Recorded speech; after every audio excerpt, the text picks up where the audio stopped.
എന്തായാലും പണിക്കരെ ഒന്നുകൂടി കാണണം. ഇതിന് പരിഹാര കർമ്മങ്ങൾ എന്തെങ്കിലും ഉണ്ടെങ്കിൽ ചെയ്യിക്കണം. ഇതിനിപ്പോ പരിഹാരം ഒന്നേ ഉള്ളൂ. എന്നോടൊന്നും തോന്നരുത്. ഞാൻ വന്നു കയറിയ പെണ്ണ. ഏത് കുടുംബത്തിലൊരു പ്രശ്നം ഉണ്ടായാലും അത് വന്നു കയറിയ പെണ്ണിന്റെ തലയിലായിരിക്കും. പക്ഷേ നിക്കിത് പറയാതെ വയ്യ. നീ എന്തിനെങ്ങനെ വളച്ചു കിട്ടുന്ന കാര്യം പറയേ.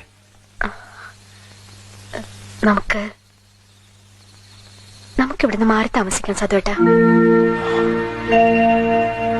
മാറി? നീ എന്തായി പറയണേ? ഒരു ഭാര്യയ്ക്കും അവളുടെ ഭർത്താവ് മറ്റുള്ളവരുടെ മുമ്പിൽ കോമാളിയാവണത് സഹിക്കാൻ പറ്റില്ല.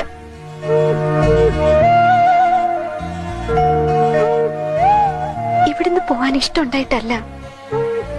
ഇനി ഇവിടെ നിന്നാ ചിലപ്പോ എനിക്ക് പറ്റണില്ല. എല്ലാരും എന്റെ സതുവേട്ടനെ